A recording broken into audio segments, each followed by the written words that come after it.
दोस्तों नमस्कार। आपने एक कहावत सुनी होगी कि चौबे जी चले थे छब्बे जी बनने और दूबे जी बन के आ गए। आजकल ट्रंप साहब की हालत ऐसी कुछ है। वो चाइना दौरे पे गए थे ये सोच के कि वो अपनी बात रखेंगे, चाइना को मनाएंगे, अपना जो रुतबा है वो इसको स्टैब्लिश करेंगे और वापस अमेरिका को सुपर पावर स्टैब्लिश करेंगे और अपने आप को दुनिया का सबसे बड़ा नेता। लेकिन हकीकत हमारे सामने है। ट्रंप साहब शायद बगैर तैयारी के चाइना चले गए, बिना सोचे समझे। जिस तरह से वो भाषण देते हैं, उनसे लगता है कि उनको खुद नहीं पता कि वो क्या करने गए थे चाइना। लेकिन चाइना जिस तैयारी के साथ हर काम करता है, इस बार भी चाइना ने पूरी की पूरी जो भाषा है उसको पलट दिया। इस समय चाइना ने अपने आप को अमेरिका के बराबर एक ताकत घोषित करने का पूरा प्रयास किया। आज हम इसी मुद्दे पर चर्चा करेंगे कि क्यों ट्रंप का दौरा विफल रहा, क्या हो सकता था और क्या हुआ, कहां पे ट्रंप साहब चूक गए और किस तरह से ट्रंप के इस विजिट ने चाइना को दुनिया में एक बड़ी ताकत के रूप में स्थापित कर दिया है। तो दोस्तों 8-10 पॉइंट हैं जिस पे हमको बात करनी है। इस वीडियो को अंत तक देखिएगा और इस वीडियो को शेयर करिएगा। चैनल को सब्सक्राइब कर लीजिए अगर अभी तक नहीं किया है। दोस्तों मैं ये क्यों कह रहा हूं कि चीन का दौरा जो ट्रंप साहब का था वो असफल रहा और ट्रंप साहब अपने आप के जाल में ही फंस गए हैं। क्योंकि कुल मिला के वो क्या करना चाहते हैं, ट्रंप साहब की एक आदत है, वो सुपरलेटिव शब्दों के अलावा बात नहीं करते। दुनिया में इससे अच्छा कभी नहीं हुआ, इतिहास में आज से पहले कुछ नहीं हुआ, मेरे से बड़ा नेता कोई है नहीं। उनको अपने आसपास और अपने कार्यकाल से आगे कुछ दिखता ही नहीं। लेकिन जब वो चाइना के दौरे पे गए, उनसे ना बात निकल रही थी, ना शब्द निकल रहे थे, ना उनको ये पता था कि वो करने क्या गए हैं, एजेंडा क्या है। और पूरे रास्ते वो अपना ट्वीट करते गए और चाइना पहुंचने के बाद और वहां से आने के बाद जिस तरह के उनके बयान आ रहे हैं, ऐसा लगता है कि वो कोई समझ के तैयारी करके ही नहीं गए थे। अगर हम इस समय देखें कि किस तरह से स्थिति है, अगर मैं ये कहूं कि China won outright but because the optics, timing and strategic context favoured Beijing. अब आप इस तीनों बातों को समझिए। ऑप्टिक्स क्या था? ट्रंप साहब गए थे चाइना, चाइना ने जिस तरह से वहां पे अपना प्रदर्शन किया, ग्रैंड वेलकम किया, उससे ये पता लग गया कि चाइना कोई छोटा मोटा देश नहीं। जिस तरह से भव्य स्वागत किया, वो एक मैसेजिंग था कि हम कोई अंडर डेवलप्ड कंट्री नहीं है, हमारा भी एक स्टेचर है। दूसरी तरफ टाइमिंग, एक तरफ आपका ईरान वॉर चल रहा है, यूक्रेन वॉर चल रहा है, दुनिया में हुर्मुज को लेकर हालत खराब है। इससे बुरा टाइमिंग ट्रंप के लिए हो नहीं सकता था, क्योंकि लड़ाई उन्होंने शुरू करी थी ये सोच के कि 2-4 दिन में ये खत्म हो जाएगी। लेकिन जिस तरह से लड़ाई बढ़ रही है, पूरी दुनिया में आर्थिक स्थिति बिगड़ रही है, ट्रंप साहब को समझ में नहीं आ रहा कि ईरान को कैसे काबू करें। और ऐसी परिस्थितियों में उनका चीन जाना, और इस समय ईरान और चीन की दोस्ती ट्रंप साहब को भी पता है कि बहुत क्लोज है। ऐसी स्थिति में ये भी नहीं कह सकते कि आप चीन को, कि आप ईरान को समझाएं, और अगर वो बोलेंगे तो ईरान भी यही कहेगा चीन को कि हमको पता है कि हम क्या कर रहे हैं। और चीन का पूरा समर्थन ईरान को है, अमेरिका को नहीं है। ये बात भी ट्रंप साहब को क्लियर होगी। इसके अलावा जो स्ट्रेटेजिक कॉन्टेक्स्ट है कि एक तरफ रशिया काबू में नहीं आ रहा, फिर ईरान काबू में नहीं आ रहा, आर्थिक स्थिति बिगड़ रही है, सप्लाई चेन को लेकर प्रॉब्लम है, अमेरिका के अंदर इन्फ्लेशन है, किसान परेशान है, रेयर अर्थ उनको चाहिए, एक्सपोर्ट उनके हो नहीं रहे, इन्वेस्टमेंट्स हो नहीं रहा, टैरिफ का मुद्दा सुप्रीम कोर्ट ने टर्न डाउन कर दिया है। अब ट्रंप साहब को समझ में नहीं आ रहा कि मैं करूं क्या, क्या बात करने जाऊं। सारे के सारे कार्ड्स तो इस समय चाइना के हाथ में है। रशिया भी उनके करीब है, ईरान भी करीब है, मिडिल ईस्ट का क्राइसिस वो भी करीब है, और पेट्रो डॉलर की जगह पेट्रो युआन पे ईरान और चाइना के बीच में जो काम हो रहा है उससे भी वो परेशान। इन सब बातों को अगर हम देखें तो आज का मुद्दा काफी गंभीर है। इसीलिए मैं कहता हूं दोस्तों कि जो ट्रंप की विजिट है, इसने चाइना का लिवरेज बढ़ा दिया। कैसे बढ़ा दिया? Trump went to Beijing needing China's help. Ultimately वो खुल के तो ये कह नहीं सकते कि मेरे से ईरान काबू में नहीं आ रहा है, आप हेल्प कर दो। अगर ऐसी स्थिति होती है तो चाइना का स्टेचर और बढ़ जाता है। चाइना के ऊपर लगातार उन्होंने दबाव बढ़ाया, कभी टैरिफ का, कभी मिलिट्री अलायंस को लेकर, कभी सैंक्शंस को लेकर, एक्सपोर्ट कंट्रोल, ताइवान को लेकर, इंडो पैसिफिक कंटेनमेंट, हर तरफ से उन्होंने चाइना पे दबाव बढ़ाया। और इस दौरान चाइना ने क्या कहा? चाइना को जो उम्मीद थी कि साहब ईरान और हॉर्मुज पे कोऑपरेट करते हैं, ऑयल मार्केट को कैसे स्टेबलाइज किया जाए, इन्फ्लेशन है, सप्लाई चेन प्रॉब्लम्स है, ट्रेड की है, रेयर अर्थ एक्सेस है, ये सब एजेंडा ट्रंप साहब के थे। लेकिन हुआ क्या? आज स्थिति ये है कि जहां पे ट्रंप साहब पहले बोला करते थे, अमेरिका की लीडरशिप बोलती थी कि चाइना को ये सब करना चाहिए क्योंकि दुनिया कह रही है China must follow the world order, आज स्थिति ये हो गई है कि यूएस को जाके चाइना के पास जाना पड़ रहा है और कहना पड़ रहा है कि चलिए मिलके काम करते हैं। जहां पे पहले दादागिरी या धमकाया जाता था, आज मिलके काम करने की बात है। यही बात आज अगर लगता है अमेरिका को कि चाइना के बगैर गुजारा नहीं है, यही अपने आप में एक स्ट्रैटेजिक स्टेचर बीजिंग का बढ़ा देता है। ये हमें समझना होगा। दूसरी बात, ट्रंप साहब ने सिंबोलिज्म किया, दिया कुछ नहीं। भव्य स्वागत हुआ, फोटो खिंचवाइए, आपको जो करना है करिए, मस्ती करिए, सब करिए, बड़ी बड़ी फोटो खिंचवाइए, ट्वीट करिए, लेकिन जब काम की बात आएगी तो कोई कंसेशन नहीं है। वही होगा जो चाइना के हित में होगा। तो कुल मिला के बहुत सारी फोटो अपॉर्चुनिटी थी, लेकिन ना कोई ट्रेड कंसेशन हुआ, ना कोई ताइवान पे ब्रेक थ्रू हुआ। एआई चिप्स की जहां तक बात थी उसको लेके आर्ग्यूमेंट हुआ, ईरान को लेकर मुद्दे पे बात रही। कुल मिला के चाइना ने कोई हड़बड़ नहीं दिखाई। वहां के राष्ट्रपति ने ट्रंप को बड़े प्यार से हैंडल किया कि ये मजबूर आदमी है, इसको समझ में नहीं आ रहा, ये अपने ही जाल में फंस चुका है, तो इसीलिए ज्यादा इससे एक्सपेक्ट करने की जरूरत नहीं है। अगले 2-2.5 साल निकालने हैं, वो निकल जाएंगे, फिर हम सोचेंगे नया लीडर कौन आता है।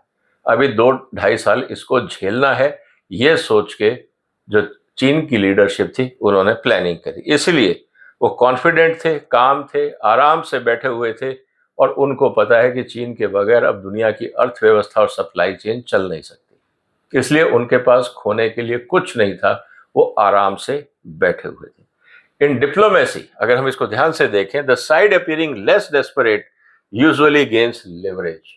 अगर आप शांति से बैठे हैं तो मतलब आप ताकतवर हैं। अगर आप उछल कूद कर रहे हैं, दौड़ दौड़ के लोगों के साथ जाके गले मिल रहे हैं, उससे काम नहीं होता। आपको अपनी स्ट्रेंथ पे खेलना चाहिए। भारत को भी चाइना से सीखना चाहिए कि अगर भारत को अपना लिवरेज बढ़ाना है तो मेक इन इंडिया को सक्सेसफुल करना होगा। सिर्फ अंतर्राष्ट्रीय मंचों पे जाके विचार रखने से या भाषण देने से काम नहीं चलेगा। लोग जो भी इन्वेस्टर हैं या गवर्नमेंट्स हैं वो ग्राउंड रियलिटी देखती हैं। उनको पता है कि हर पॉलिटिशियन की आदत होती है भाषण देना। ट्रंप साहब रोज ट्वीट करते हैं, कौन भाव दे रहा है उनको? आपने कभी जिनपिंग को फालतू बोलते देखा? कभी पुतिन को फालतू बोलते देखा? जो लोग कम बोलते हैं लोग उनको ज्यादा सुनते हैं। इस बात को समझना होगा। दुनिया का दस्तूर डिप्लोमेसी में बहुत अलग है। मिडल ईस्ट क्राइसिस जो है, अब ट्रंप को ये बात समझ में आ रही है, जो तीसरा पॉइंट है कि मिडल ईस्ट की स्थिति बहुत गंभीर है। अमेरिका कितना भी बोल ले कि हुर्मुज से हम तेल नहीं लेते, ट्रंप साहब को पूछना चाहिए कि कैलिफोर्निया का जो ऑयल है वो कहाँ से आता है। उनको पता लगेगा वो भी हुर्मुज और मिडिल ईस्ट से आता है। इससे क्या हुआ है कि चाइना की इंपॉर्टेंस बहुत बढ़ गई। क्यों बढ़ गई? बात बहुत सीधी सी है। अगर हमें देखें इस जियोपॉलिटिकल कॉन्फ्लिक्ट में चीन का और ईरान का खास रिश्ता है। इकोनॉमिक लेवरेज तेहरान के ऊपर है चीन का। स्ट्रॉन्ग गल्फ रिलेशन है, जितने भी कंट्रीज है सबसे चीन की दोस्ती है। और growing influence in middle east, क्योंकि जिस तरह से अमेरिका के अड्डे वहां है और ईरान ने कहा इनको खाली करो। अब इसका मतलब क्या है? इसका मतलब ये है कि वहां पे इन्फ्लुएंस अब बीजिंग का मींस चाइना का बढ़ेगा, चाहे वो ऑयल का मुद्दा हो, हॉर्मुज का मुद्दा हो, या रीजनल पार्टिसिपेशन हो।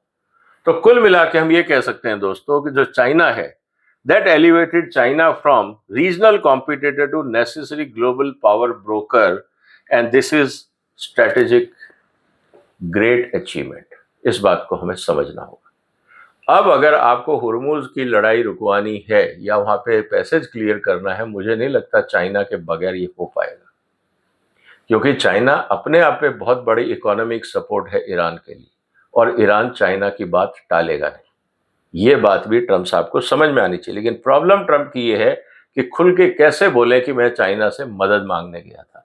इसीलिए मैं बार बार कह रहा हूं कि ट्रंप का ईगो अमेरिका और दुनिया की अर्थव्यवस्था को बर्बाद कर देगा। वो झुकने को तैयार नहीं है और कोई उनको हेल्प करने को तैयार नहीं। America also looked over stressed. इस समय स्थिति क्या है, बार बार अमेरिका को अगर हम देखें, चाहे वो मिडिल ईस्ट के टेंशन हो, अमेरिका में इन्फ्लेशन है, ट्रेड इश्यूज हैं, सप्लाई चेन अमेरिका में बिगड़ी हुई है, और डोमेस्टिक पॉलिटिकल प्रेशर जो ट्रंप साहब पे बढ़ रहा है, इसने कुल मिला के चाइना जो अमेरिका के ऊपर दबाव बढ़ाया है, और इसका फायदा चाइना को मिल रहा है, क्योंकि चाइना स्ट्रेटेजिकली, इकोनॉमिकली और लॉन्ग टर्म स्टेबिलिटी के पॉइंट ऑफ व्यू से देखें तो इस समय चाइना इंपॉर्टेंट पोजीशन में है। तो हम ये कह सकते हैं कि इस समय जो मल्टीपोलर वर्ल्ड है, जो पहले हम रशिया और अमेरिका की बात करते थे, अब आर्थिक स्थिति को देखते हुए मल्टीपोलर वर्ल्ड में चाइना ने भी अपनी जगह बना ली। अब उनको सिर्फ वॉशिंगटन पे, जो देश हैं सिर्फ वॉशिंगटन पे निर्भर नहीं है, चाइना भी अब हर देश की अपनी स्ट्रेटेजिक और इकोनॉमिक पॉलिसी में इंपॉर्टेंट रोल प्ले करता है, और यही कारण है कि बीजिंग का स्टेचर बढ़ता जा रहा है। चाइना अब अपने आप में एक, अगर ये कहें कि ऐसी शक्ति बन गया है जिसका अल्टरनेट नहीं है, और इस बात को समझना होगा। इंडिस्पेंसेबल पावर है, क्योंकि दुनिया भर का सप्लाई चेन चाइना ओरिएंटेड है। Global crisis can not be solve without China. Containment की एक लिमिट है, सैंक्शंस की एक लिमिट है, and world is moving to G2 और मल्टीपोलर ऑर्डर। इस बात को लेकर अमेरिका परेशान है कि हमारे मुकाबले अब चीन खड़ा हो गया। अब कारण, अब इसको, इस बात को भी समझिए कि जिस तरह से ट्रंप वहां गए और जिस तरह से बातचीत हुई, उससे साफ क्लियर होता है कि चाइना का जो डिप्लोमेटिक एक्सेस है वो Asia, Africa, gulf state, southern countries, सब जगह है, और ट्रंप साहब को पता है कि वो अब उतने वेलकम नहीं है जितने वो पहले हुआ करते थे। अब सबसे बड़ा मुद्दा आता है ताइवान को लेकर। यहां पे चाइना ने बहुत क्लियर ट्रंप को समझा दिया कि देखिए, चाइना और ताइवान का मुद्दा ग्रेटर चाइना का है, आप इसमें टांग ना लगाएं, क्योंकि ये हम रिजॉल्व अपने लेवल पे करेंगे, आप इस क्षेत्र से बाहर रहें। और जब ट्रंप से पूछा गया कि क्या आप ताइवान को और हथियार देंगे, ट्रंप के पास जवाब नहीं था। इसका मतलब ये है कि चाइना विजिट के बाद ट्रंप को ये बात समझ में आ गई है कि अगर हमने जो भी बातचीत करी, हम उसके खिलाफ जाते हैं, तो हो सकता है आने वाले दिनों में चाइना की तरफ से कोई ऐसी कार्रवाई हो जिससे हमें मुसीबत हो जाए। तो अब अमेरिका की डिपेंडेंसी चाइना पे बढ़ती जा रही है, और यही कारण है कि वो कुछ नहीं कह पा रहे हैं। फिर इकोनॉमिक इंटरडिपेंडेंसी जो है अमेरिका की, अब आप ध्यान से देखिए दोस्तों, जो कंपनियों के सीईओज को ट्रंप साहब अपने साथ लेके गए थे, दुनिया की सबसे बड़ी 30 कंपनियां, उन सब का मैन्युफैक्चरिंग तो चाइना में होता है। यही तो वो 30 कंपनियां हैं जिन्होंने अमेरिका को डुबाया है। अगर यही कंपनियां चाइना में जाके इन्वेस्ट नहीं करती तो आज चाइना इतना ताकतवर थोड़ी होता। इन्हीं अमेरिकन कंपनीज ने चाइना को खड़ा किया। आज वही कंपनियां वापस ट्रंप के साथ गई हैं, क्या प्रूव करना है? चाइना को पता है कि इन सब कंपनियों का जो बेस है वो चाइना में है, तो इसलिए उनको कोई फर्क नहीं पड़ता कि सामने कौन बैठा है। इस बात को भी समझना होगा, क्योंकि manufacturing, rare earth, supply chain और मार्केट स्टेबिलिटी इस समय चाइना के हाथ में है। China can absorb these pressures far better than US, क्योंकि उनकी इकोनॉमिक जो मैन्युफैक्चरिंग बेस है वो बहुत बड़ा है। तो कुल मिला के हम इसमें क्या देख सकते हैं, जियोपॉलिटिकल टेक अवेज क्या है, इस बात को समझना होगा। पहली बात तो यह है कि ये परसेप्शन की लड़ाई में चाइना अब बहुत आगे निकल गया। दूसरा, अब चाइना को आप आइसोलेट करोगे, संभव नहीं है। दुनिया में स्टेबिलिटी में चाइना की जरूरत है, इकोनॉमिकली पावरफुल है, डिप्लोमेटिकली अब चाइना को एंगेज करना जरूरी हो गया है, और क्राइसिस मैनेजमेंट में भी, चाहे वो गल्फ हो या यूक्रेन हो, चाइना का रोल इंपॉर्टेंट रहेगा।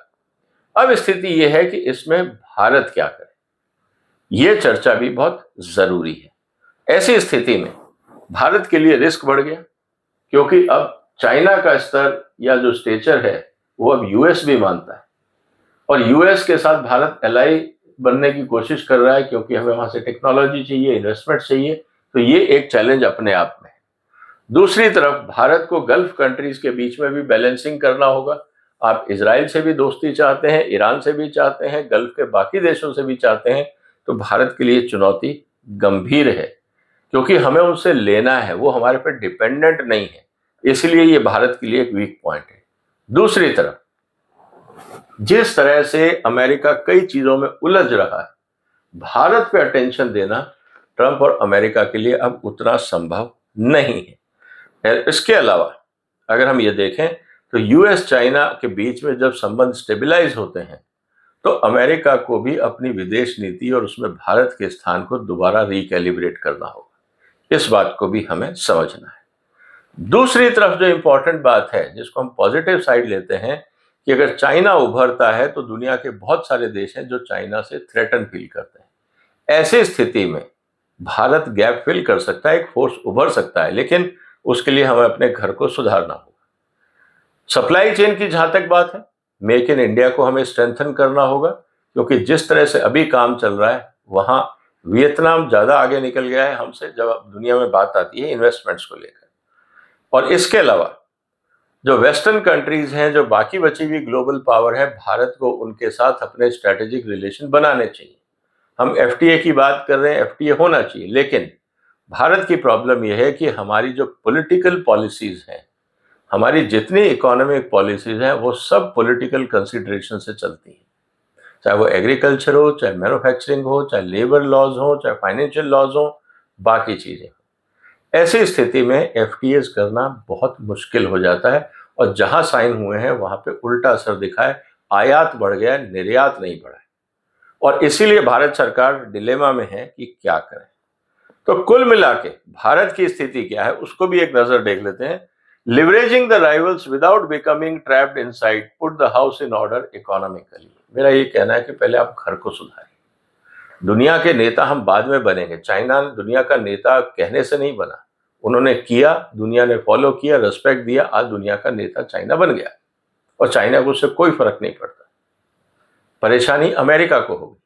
तो इसीलिए दोस्तों इस बात को समझना होगा कि अगर हम अपने आंतरिक रूप से ताकतवर नहीं है, हमारी स्टेट गवर्नमेंट्स अगर इकोनॉमिक पॉलिसी बना के अपने अपने स्टेट को इकोनॉमिक हब नहीं बना सकती, जितने रिसोर्सेज हैं वो सिर्फ चुनाव में हम खर्चेंगे और फ्रीबीज बांटने में लगा देंगे, तो फिर हमें सपने देखना बंद कर देना चाहिए।